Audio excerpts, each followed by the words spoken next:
You know, if you were to encapsulate what we're all about, it's what that song says. We come together to remind ourselves of what we've always been, who we've always been, that magnificent light of God expressed at the point of view.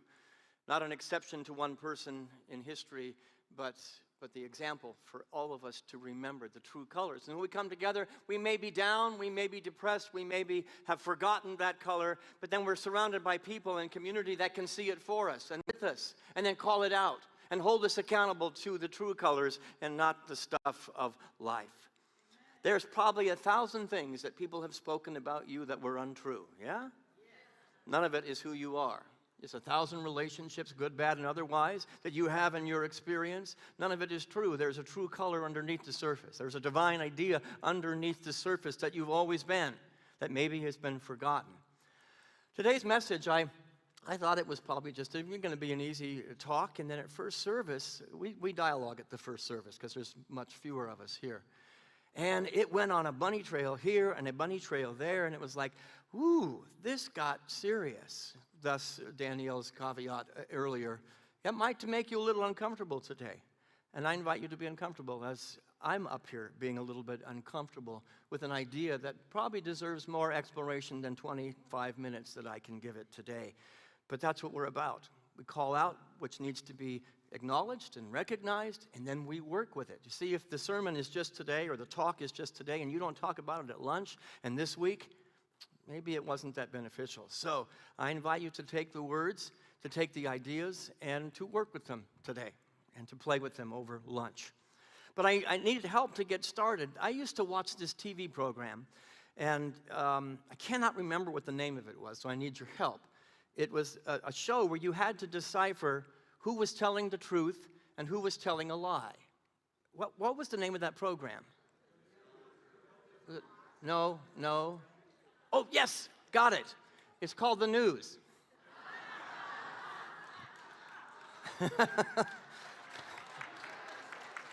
Uh-oh, he's meddling already and he just started.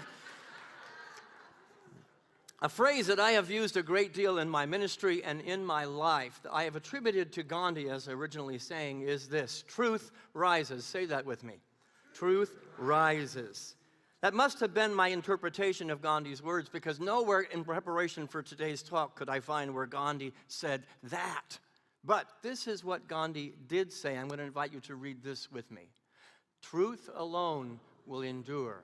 All the rest will be swept always in the tide of time. One more time. Truth alone will endure, and all the rest will be swept always in the tide of time. Truth rises. Truth will always, the buoyancy of water, the buoyancy of truth, it will always make its way to the surface and to the top. It may have been hidden, it may have been forgotten, it may be disguised, and it may actually even be twisted for some kind of an agenda. And if you think that's just the news, let's get personal. It may be twisted to meet the narrative of what I need for my soul to remain stuck in a story. It may be a narrative that has been twisted and turned and manipulated to prove some kind of a point that never really existed, but it's one we need. Yet in the end, no matter what's been done, forgotten, twisted, turned, or moved to a different place, truth will emerge and truth will find the light. Say that with me. Truth will find the light. Together. There's a poem by John Bannister Tabb that puts this beautifully in a much more gentler way than I'm going to do it today. It's called Life Again. And he writes, out of the dusk, a shadow, then a spark. Out of the cloud, a silence, then a lark. Out of the heart, a rapture, then a pain. Out of the dead, cold ashes, life again. So I would say, let me add to those beautiful words, out of the chaos, a faithful heart committed to truth. A faithful soul and a spirit committed to truth finding its way, and then poof, truth emerges like a phoenix out of the ashes. That which had subjugated, put down, forgotten, and turned and twisted, it finds its way to the surface. And we need to be ready to receive that truth, yes? We need to have a relationship with that truth in such a way that when it emerges, it's not the end of the world. It's not a house of cards that comes tumbling down. George Washington knew this when he said these words. Let's read these together. Truth will ultimately prevail where there is pains taken to bring it to the light. Truth will always find its way where there are those willing. And notice in the poem and in George Washington's words, it said pains. There was difficulties, there's strife, there's suffering in order for truth to get there. But we as committed people to truths, capital T truths, not little t truths, are going to have to sometimes be the outcast, the lone voice, in order for that truth to emerge. We've got to be the lone voice standing there alone and naked when the world does not see that truth. But we see it, and we found something deeper, a higher reality, a deeper God-centered reality. And sometimes we're the lone voice, but this is what we are required to do. Following the example of the master teacher Jesus, the lone voice in the wilderness spoke anyway. And all the great prophets and sages and teachers and masters throughout time had to be a lone voice to change the paradigm of the culture, to change the paradigm of the earth so a new vibration could emerge. We are called to do the same. So let me ask you today, where does truth lie? Where does truth lie? There are plenty of people that tell you it lies in this book, or it lies in this book, and then they will fight and argue about my truth can beat up your truth. My God can beat up your God. Does truth lie in our memories? Think about that. Does truth lie in our memories? I'm going to tell you probably not. We as human beings have what I not so affectionately call selective memory. Have you met those people? Certainly none of you here today. We have selective memory. Josh Billings once said there are a lot of people who mistake their imagination for their memory. It's a survival technique. I need to be right. I need to be justified. I need to feel good about myself, so my imagination becomes the memory. And it might not be founded completely and totally on a big T truth, but a little lowercase t truth. So let's go deeper. Is truth in our emotions? It's okay. That's not rhetorical. You can answer yes or no. Probably not is my answer, because our emotions are founded on false ego-based memories, which can often be warped by our wounds. We're all carrying around some core wounds, and if we rely on our emotions of feel-good as the only means of our truth, we may be missing the larger expression of what truth can be. So let's continue to meddle. Does truth lie in our minds? We, as a system, the unity system, says the power of the universe has been placed in our thoughts. As we think, so shall it be in reality. Does truth lie in our thoughts? We might be getting just a little bit closer, but I'm going to tell you, probably not. It may be closer, but emotions guide our thoughts. Have you noticed that? We drive our lives and our thoughts by our emotions. And those thoughts are often manipulated truths to fit our own historical narrative. There's not just fake news all over the airwaves. There's fake news sitting in the pews today. There's fake stories sitting in the pews today. There's safe stories. I feel good about my story. I've defined myself for the last 25 years by this story. And I'm telling you, just be open and receptive that it might be fake news. That there might be something that wants to emerge, that you're not here in the room by accident, but there's something that wants to happen today if we can confront our stories, our mythologies, based on our emotions, our memories, and our thoughts, which are lowercase t truth and not uppercase T truth. You see, truth is deeper than our thoughts and our beliefs and our feelings and far more profound than any of our memories. So I'm asking you to set all those things aside today. Set them, put them in the aisle. They'll be there for you when you want them, if you want to pick them up and go back out with them. But set them aside. So does truth live in our souls? I'm making you think. That's all I ask. That's my only job, is to make you think.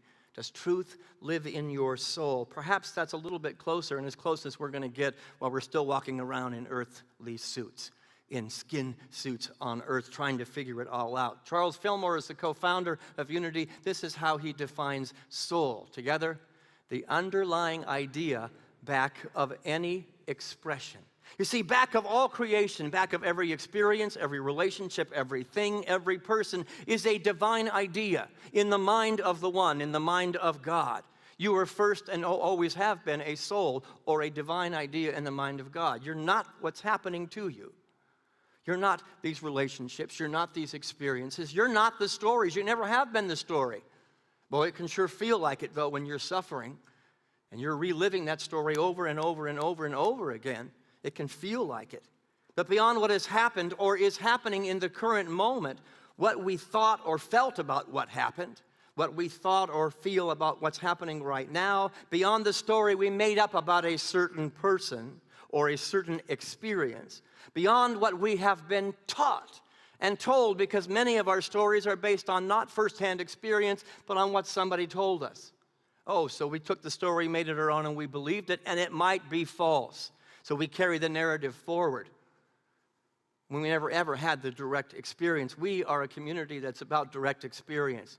Don't buy anything I say from this platform and take it as gospel truth, but go try it on out there. Put it on for size and see if it is a capital T truth or if it's just little t, little r, Richard's truth. Perhaps our soul is closest to the place that we have called God. Truth. It is in the absolute realm of existence. It's the part of us that's untouched by anything on the news. It's the part of us that's untouched by any expression, any history, any story, any experience. That's not always easy, is it? It's not easy at all, but we're in a birthing process, and nobody said birthing was easy. Ask any woman who's given birth. And if you're a man telling it, oh, that's easy, yeah, look out, because there's going to be a brick coming across the room at you. Because our lower T truth, our lower I identity, is holding on to that lowercase truth as a means of justification, as a means of righteousness, as a means of fear that maybe the truth I've believed and the story I've held might be wrong or maybe not totally right. It's a place of humility and vulnerability that we need to cultivate. I have a family member, and it used to drive me nuts. He is smarter than anybody else in our family. He's a brilliant man. He knows things I will never even be able to fit into my brain. And yet he believed a certain religious path that made no sense to me.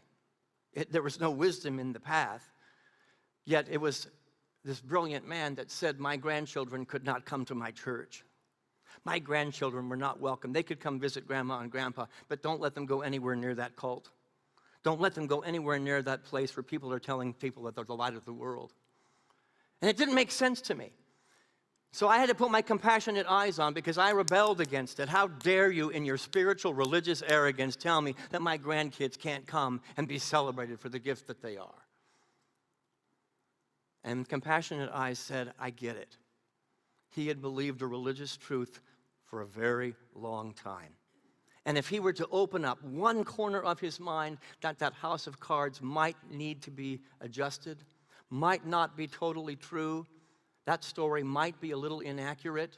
Science would tell us that. New gospels being written today, new religions coming along. If you pull that card out, the whole house came tumbling down. And so a lot of what we have done on the planet today, religiously and independently as personalities in this relative realm, is to let fear drive the boat. We can't have meaningful, peaceful dialogues because you might pull that one card that brings the whole thing down. And I think that's the cause of the divisiveness that we see in our nation, that we see in the world, is we're all living from a state of fear. We can't sit at the table and have meaningful dialogues because we're defending our little t truth. We're so afraid that maybe the big T truth will cancel out something I have believed for 25 years, and I can't handle that. So we continue our mythologies. And we continue to celebrate our souvenirs of hell. We're all carrying around souvenirs of hell, as C.S. Lewis puts it. Don't we love our mythologies? And I get trouble when I start calling religious systems mythologies. They're mythologies about what we were taught, religiously and interpersonally. Some of the stories I carried, I never had the experience. Somebody just told me, these are the bad people and these are the good people. These are the right people and those are the wrong people. Oh, okay, that's what we believe in this family. Great, I'll continue that and I'll perpetuate that myth. And the world gets more divided and more divided and more divided. I think it's time to just pause and breathe and stop, do a pattern interrupt and say there might be a higher case T that wants to emerge here, and that is uncomfortable. Let me tell you, compassion for the house of cards, mine and others, creates healing. The willingness to see a capital T truth. I was able to perform as a unity minister 2 of my grandkids' weddings and was invited to speak from a more broad religious perspective by my grandchildren. And this stepson, came to me afterwards and says that those were 2 of the most beautiful weddings that I've ever experienced. And there was a healing. He softened some of his boundaries, some won't be softened. I had to soften some of my boundaries and my borders. Yet the fake news, when it was peeled away in our stories, allowed something beautiful to happen. And that's oneness. And that's unity. And that was peace in a family. If I can do it at the level of the family, can we do it on earth? I hope so. Or why do we even show up here? Peace on earth is possible. It may or may not have been based on an ultimate truth, but rather a collective buy-in to a myth that had since been shown to be warped, outdated, manipulated, or just plain twisted to control people.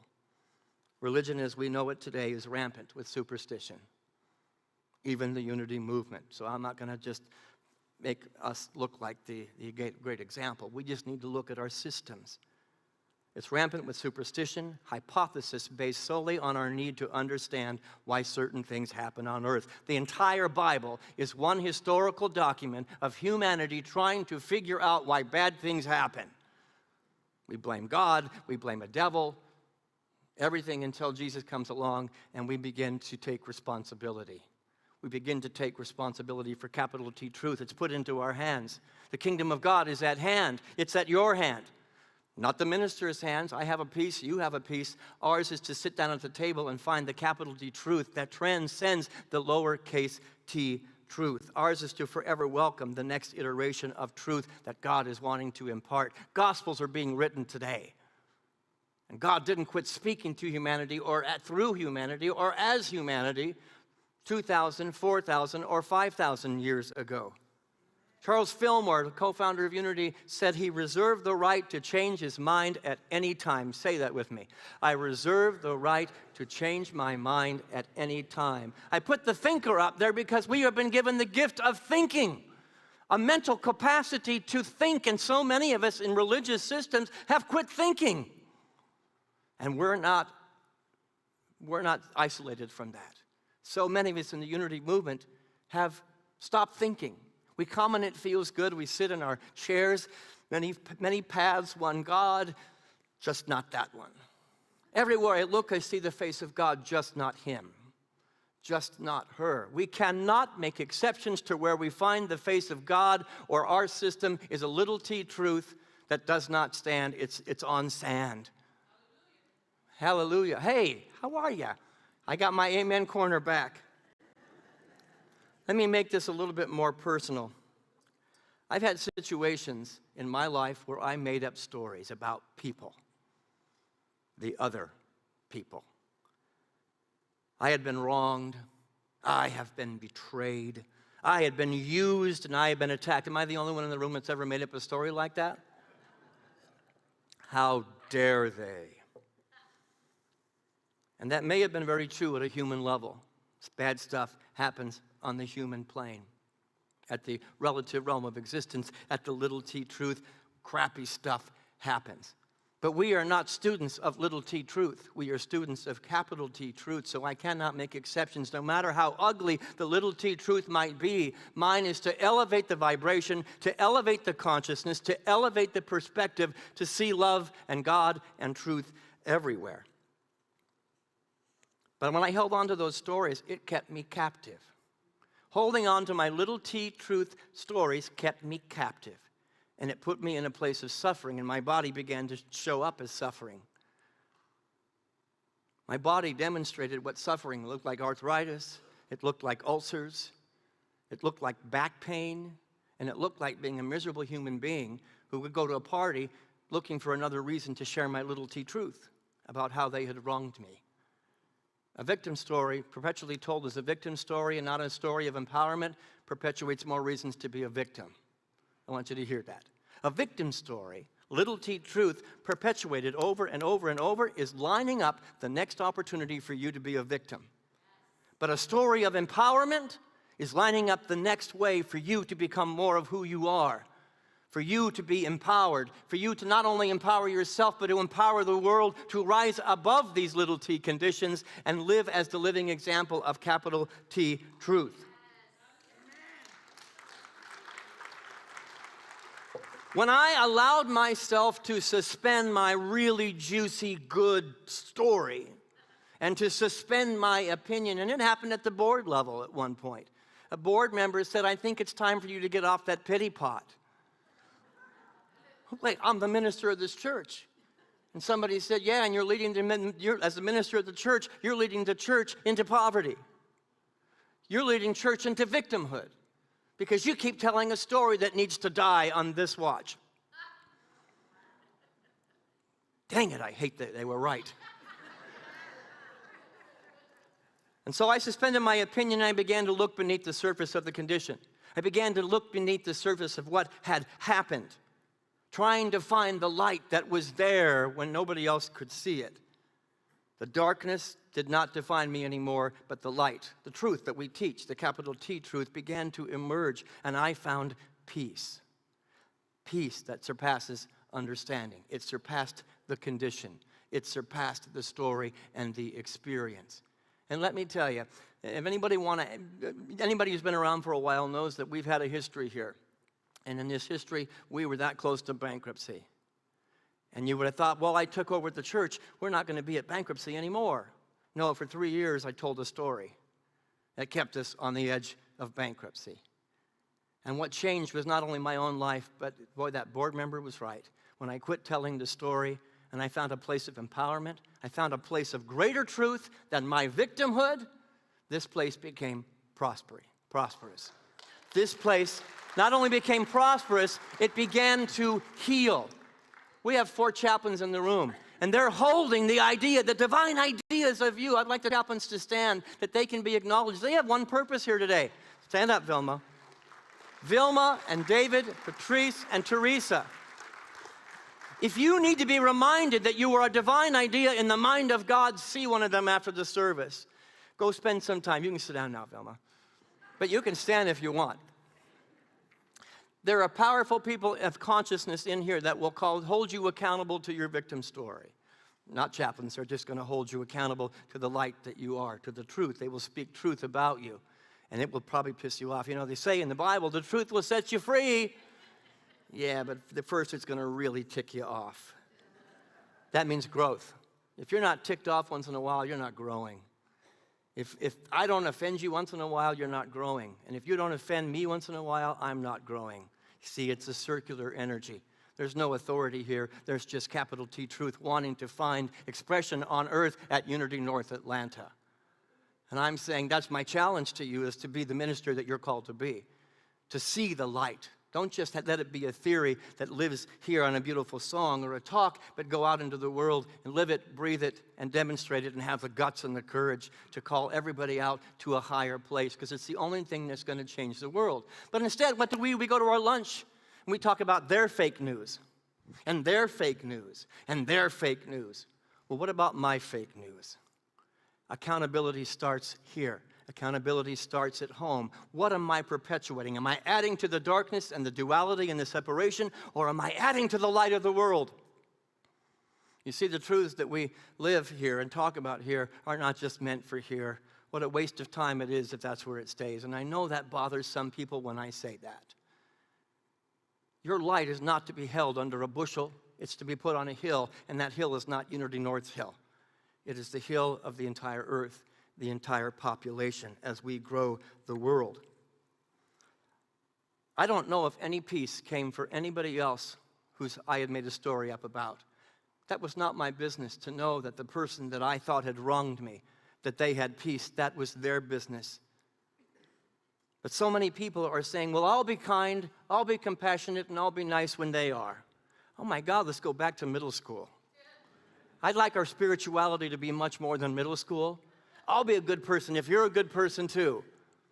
I don't know if it ever changed. I have no idea if it ever changed. That's not my business, because I'm about the business of my Father, my mother, the infinite capital T truth. Gandhi also said, let's read this together. Next quote. Even if you are a minority of one, the truth is the truth. Lone voices change the planet. Lone, courageous, brave people change the paradigm, raise the vibration. If my truth has to have somebody else validate it for it to be true, it's a house built on sand. If my capital T truth and my capital L love needs you to behave in a certain way or you to validate me, guess what? It's a house built upon sand. And on the same token, if my truth refuses to even consider an alternate opinion out of my vibration of fear that the house of cards might come down, it doesn't even have sand to stand on. It's got nothing that it's standing on. It's a victim story. It's a weak story. And I want people of strength changing the planet from this community. It's an empty truth that will eventually prove itself to be a useless myth. But the truth, the capital T truth that is humble and vulnerable enough to be open to question, open to challenge. And let me tell you, the first service really challenged me. And they got in my face, and I'm better for it, although I wasn't so comfortable. Open to investigation and open to scrutiny, that truth will always rise. An awareness of God and love at its higher vibration than anything we've experienced will rise, but we must be open to challenge. And any church that you go to, any temple, any synagogue or mosque where you question the truth and they say, we don't do that here, I'm telling you to run as fast as you can out the back door. Because it's a dead spirituality. It's a dead religion. If it cannot stand up to the questions and the scrutiny, it's time for it to die, because a greater truth is emerging, and it's not going to come through those doors. Let it come through these doors, and these doors, and these doors. You know, when we pray, so many of us are praying to change God. Many people on the planet are praying to change God. Well, God gave me this disease, and so God, please take it away. Change your mind on this. Or God gave me a blessing and I want more, so God, could you change your mind and give me more? That's malpractice. That is spiritual malpractice. God is changeless. God is absolute. Truth is changeless. Truth is absolute. Your soul is absolute and is untouched by any experience out here. No matter what they said about you, truth is truth is truth is truth. Together is truth. Capital T, truth. And if you are operating from a place of hurt because of what they did or because of what they said, you're living in lowercase t truth. Be the lone voice for a higher purpose. I will love anyway. Namaste anyway. The good, the God, the love, the light within me beholds the good, the love, the light within you, even if you're acting like an SOB. Yep, even then. Jesus didn't see a leper. Jesus didn't see a tax collector. He did not see a prostitute. He didn't see a fisherman, the dregs of society. He saw the soul. He saw the capital T truth. He saw the presence of God at the center. I love that I belong to a church that encourages independent search for truth. I want you to try this on for size. Don't just swallow my words.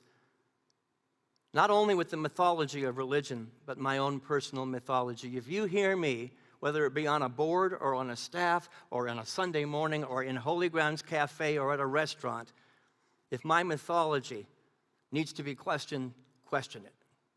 Spiritual accountability grows religion. Spiritual accountability grows people. Spiritual accountability grows healing and grows the peace on earth that we're trying to find all out here. It begins with me. Gandhi said this as well. Let's read the next one together. An error does not become truth by reason of multiplied propagation. Ooh, that's a hard one to swallow. The truth will set you free, but first it's going to tick you off. Most of the religious movements on the planet today, well, enough of us believe it, it must be true. That's a fast road to the end of the world. Well, everybody in Elf's family believes it. I was born into a very racist environment when it came to the Hispanic culture, in the middle of Hispanic culture. And my best friends became the Hispanic population, many of them migrant farm workers. And I was a lone voice in my family that refused to hear the toxic language that was being spoken out of my grandparents' mouth. Beautiful, kind, loving people. Yet, in my shyness and introversion, I said, that can't happen on my watch. There's a higher T truth that wants to emerge. My grandmother, who was the most beautiful soul on the planet, held a toxic environment, spoke a toxic environment. But when she died, she didn't speak that anymore. She didn't say that anymore, because she'd been invited into a higher vibration, a higher reality. When I brought my friend, my very best friend, Dennis Charvez, home, who also happened to be gay, and I introduced him to this beautiful soul of a human being, everything shifted in the environment. And if it had come down to a little T truth or a capital T truth in that moment, I would have said goodbye to my family. And I would have walked away with Dennis Charvez, who found the love of his life, got married, and is making the world a better place out of a capital T truth. I'm glad that my parents, my grandparents, were willing to shift their mindset. But I'm more willing that I had the guts and the courage to hold fast to a capital T truth and not let the environment of a lot of people that just believe a limited idea to rule and to reign. I'm going to invite the band to come back up. Now, in some cases, things have been spoken about me. Not just stories I made up about people, but tales that contain falsehoods behind my back. And I'll be honest, some of those falsehoods still stand today. That's hard. There was not an immediate clearing of my name when I thought truth had come out, or the accusations or the beliefs around my character. You know, skunk is at the top of my totem. Skunk. Well, couldn't it be an eagle or a bear or something really great? No, it was skunk. It's because my character means everything to me. You attack my character, you're attacking my soul. I allowed that to happen. It was really hard, and it still is difficult to have my character assassinated. And it took years before truth rose. And in some cases, the truth still isn't out. But what I know is that truth will rise. If I can remain faithful out of the chaos with a faithful heart, truth will arise. I'm not making an enemy. I don't make anybody wrong, because their story probably is the same. They felt like they were being talked poorly about. And if anybody ever catches me talking poorly about any other human being on the planet, call me out. Call me out on my BS and my story. Truth will always rise, whatever the case. If there is ever to be healing, peace, or understanding between individuals, between nations, between news stations, between political parties, between countries, between cultures, I must remain centered on capital T truth and be the lone voice, the higher power operating no matter how long it takes. Diligent about holding the divine ideas that are underneath the surface of my ego. Here, yep, wrong, terrible, awful. Here, we belong to each other, and let's find a way home. Let's find a way home together, no matter how uncomfortable this might be. Let's sit down at the table. Another quote, the rest of that quote from Gandhi, let's finish with that together. An error does not become truth by reason of multiplied propagation, nor does truth become error because nobody sees it. Truth stands, even if there be no public support. It is self-sustained. Truth flows in the direction of my leading. Not your leading, my leading. That's law. That's spiritual law. If we are holding a story of resentment, resentment becomes our experience. And resentment will then be our truth. And resentment is lining up for the next evidence to prove my case. Revenge and anger and victimization It becomes my experience and thus my truth. We're letting a false lowercase t truth lead. Fake news. And if we can find the capacity to love even in the midst of it, to forgive, to release, to move forward and choose a higher order by spiritual law, that love becomes our experience. Individually, and it must be collectively. We are the conduit and the avenue for a higher order that the world needs right now. That transcends physical, emotional, and mental experience and your memory of how you were wronged. Tell me the story of empowerment. Tell me the story of rising above, not the myth. You know, if your story contains a hero, a villain, and a victim, tell it 3 times, then don't tell it anymore. I'll listen to you. People come into my office and they want to tell me their story. They get an hour. And I used to sit there going, when can I break in? We're almost at the end of the hour and all I've heard is what a victim you are. I'll give you 10 minutes because I need to come down to the valley. It's real. It hurts. The human experience hurts. But as a minister, my job is to not let you camp out there. After 10 minutes, as Jesus did, let's go to the upper room. Let's go to the higher vibration. Let's go to the capital T, truth. The world doesn't need any more victims or stories of victimhood. This world needs stories of empowerment, of courage, of bravery, and strength. The world needs the voice that you bring. And the presence of God rushes in, will rush in to support that courage, to support that bravery, to support that voice. And so we have a song we're going to sing to go into meditation. Listen, listen, listen to my heart's song. That voice within us, the soul, the divine idea is saying this to us. I'm here. And when you act, an army of good rushes in. An army of love is there. Take a deep breath with me. It will not forget us. It's untouched by the painful experience. It will always be there. Take a deep breath. Find your soul.